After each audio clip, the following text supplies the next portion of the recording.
any project is to always clear your area. It's like most home sprinklers are 4 inches. So what that means is that the stand pops out 4 inches to irrigate the lawn. I would recommend swing joints for every sprinkler install, only because it provides protection if someone accidentally steps on it. If you have a sprinkler attached to like a regular elbow or a T, if someone steps on it, you end up breaking the whole fitting and not the sprinkler. So this actually provides protection against the rest, like to the rest of the system. So this right here is a heat gun nozzle. So these are high efficiency nozzles. They have a good distribution of water, and then their flow rates are lower. So that means that the gallons per minute on the nozzle is lower than a conventional nozzle. Conventional nozzles, you'll see they'll probably do about 2 to 5 gallons a minute. The heat vent nozzle does about 1 to 1.5.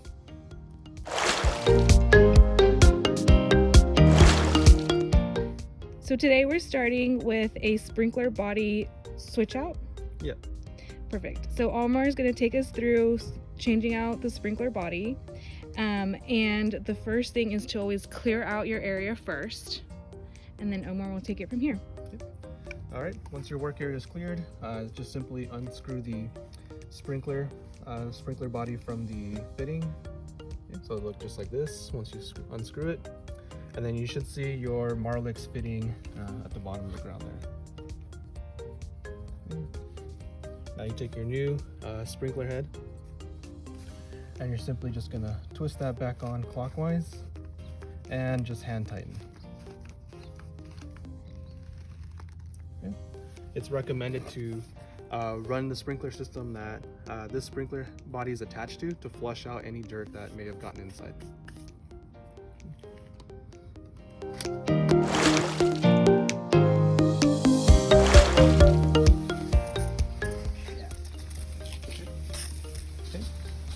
Now, using your Rainbird rotor tool, you can use this, the flathead part, in order to adjust how far you want the curvage to go. So there's a little notch up here you can put your flathead on. Now you can turn it clockwise to reduce your throw, and you can actually reduce it down to a trickle. So for very small planter areas, this would be perfect. But if you're looking to cover a bigger area, you turn it counterclockwise to increase your throw.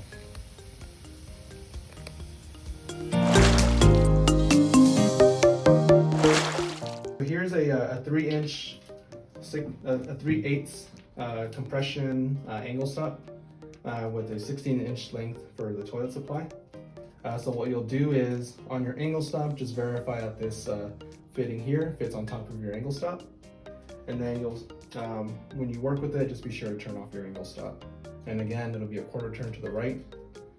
So once you unscrew the old toilet supply line, you'll want to unscrew it from the bottom here too. So this is where the connection is to the fill valve. So once you unscrew those, what I would recommend is to screw it in first from the angle stop, and then from the angle stop, you'll connect it up here to your toilet supply line. And for these, I recommend just hand tightening. For the connection in the angle stop, I would recommend to use your provided channel locks in order just to get a secure fit.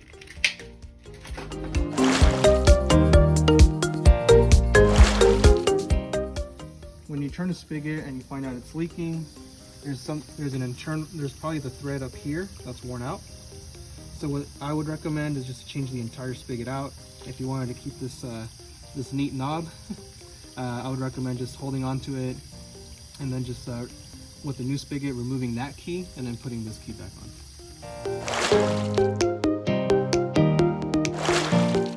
So this product right here is the drip gauge. It's a really useful tool to determine how much water you're losing per day or per year.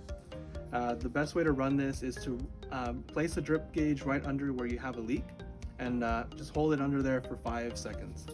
After 5 seconds, just look where the water line is on the meter here, on the letters, and you can see how many gallons per day that leak is causing, and then per year.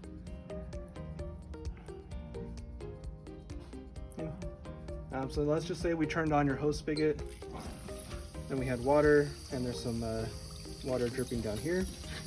We'll run that for 5 seconds, and then remove it. Okay, so we're just right about the first line there. So if this leak was running continuously, you'd be losing about 5 gallons per day. Per year, you're losing about 1,825 gallons per year.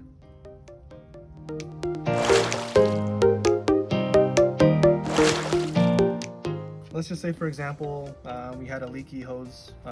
If you had a leaky hose that still ran, even if after you turn off the water, if a really good this hose cap right here is a really neat tool to just keep that water loss in place in order for you to buy some time, get a brand new hose.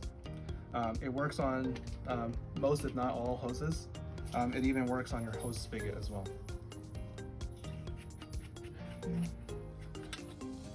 And I'll show you here.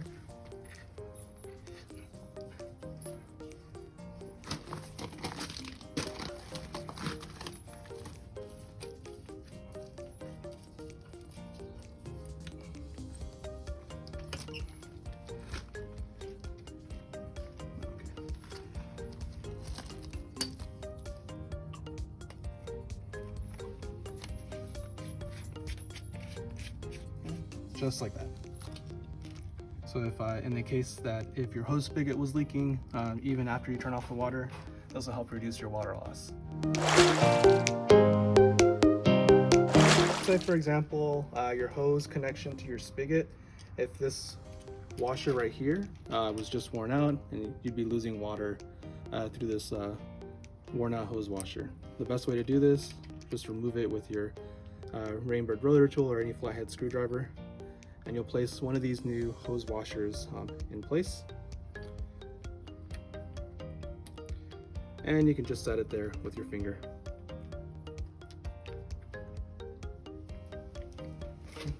Then you'll reconnect your hose back on the spigot.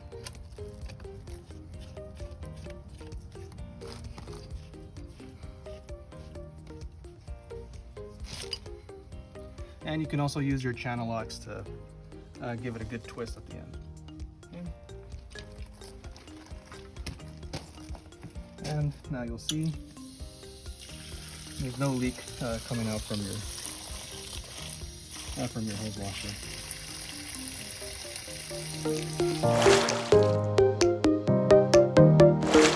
So a really good irrigation design, just from my own experience, is to make sure you keep your irrigation valves away from the water as best as you can.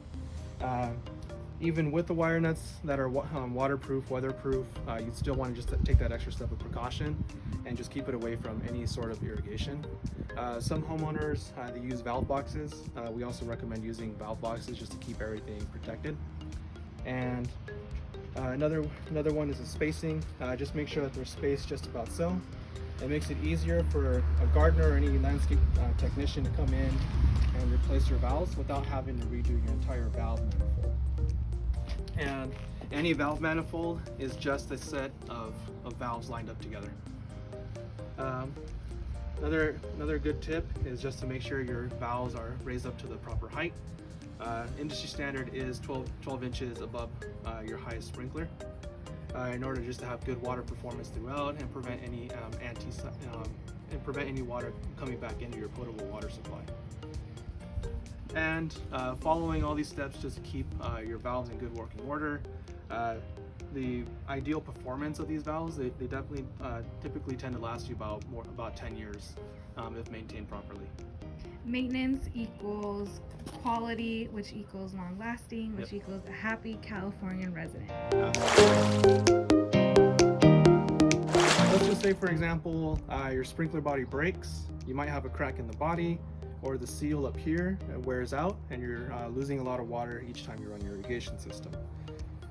Of course, first steps first is always excavate your working area. So you'll want to dig out the dirt around your sprinkler.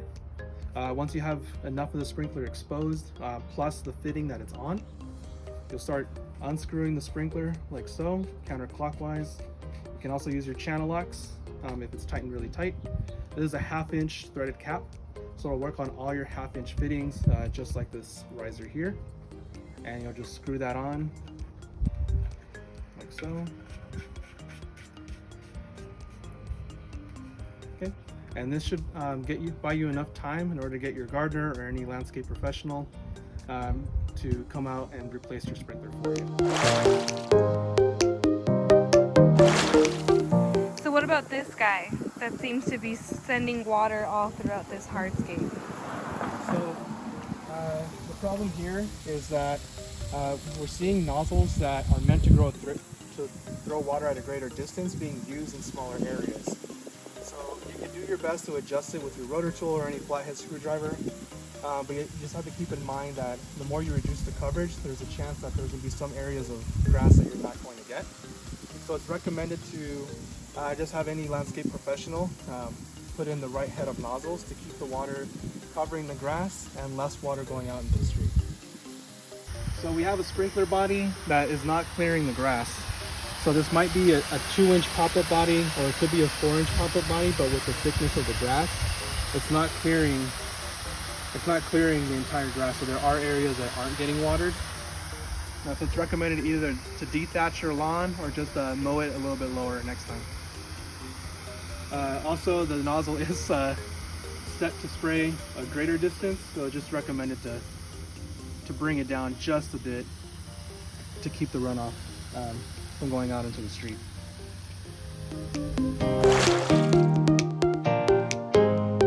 So this is your standard anti-siphon valve.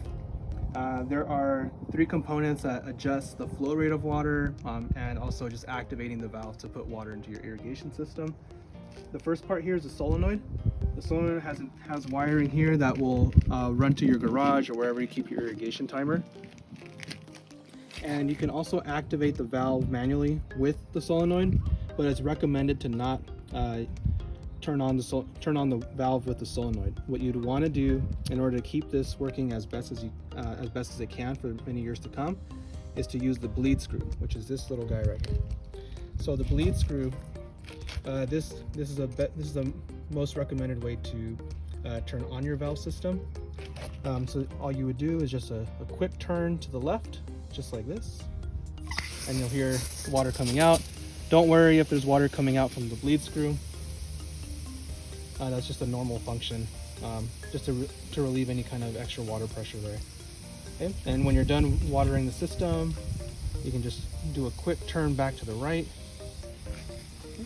Usually it takes a few seconds for that for the pressure to stabilize, but it'll turn off your sprinkler system. The last part is the flow actuator. You can use this to regulate the outgoing pressure to your sprinkler systems. So this is a great way to kind of reduce the overall flow. And then if you have high pressure, it's also a good way just to reduce that incoming pressure as best as you can. And I think the, quarter turn, this one increases it, and then to the right it decreases. Yeah, so it'll be a turn to the left will increase the flow, and then turn to the right will decrease the flow. The importance of water pressure to your irrigation is that a more stable water pressure, usually the incoming water pressure can be about 60 to 70 psi, which is recommended. It's recommended only because higher water pressures will wear down your sprinklers, all your fittings a lot faster than using normal water pressure. One way to mitigate that is to add a pressure reducing valve to your valve manifold, which reduces that incoming pressure to something more optimal. Or you can even use pressure regulated sprinkler bodies. So this one right here is a standard sprinkler body. In your leak repair kit, you do have pressure regulated sprinkler bodies, which are not required by California law.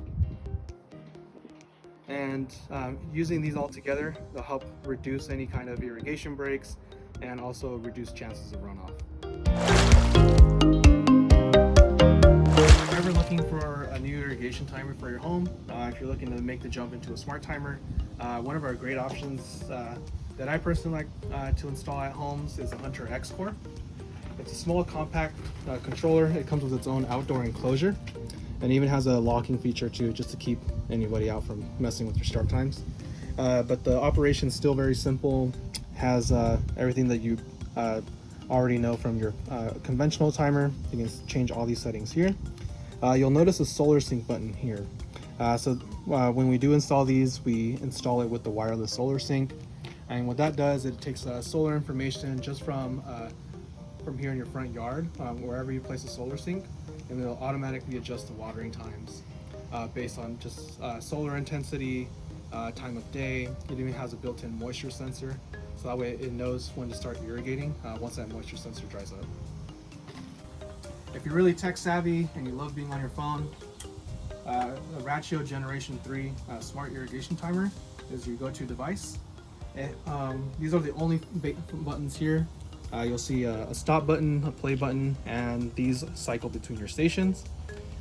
All the functionality, all the programming takes place in the Rachio app, where you can adjust watering schedules to water as needed, or if you wanted a more fixed schedule, that's also possible. Setup and wiring is a breeze.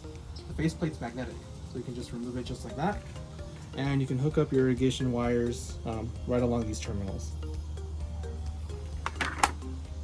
And if you have 2.4G or 5G Wi-Fi, it's recommended, and just have a good range of Wi-Fi where you install this. The best part about the Rachio app is that you can control it from anywhere in the world, as well as the Rachio.com portal.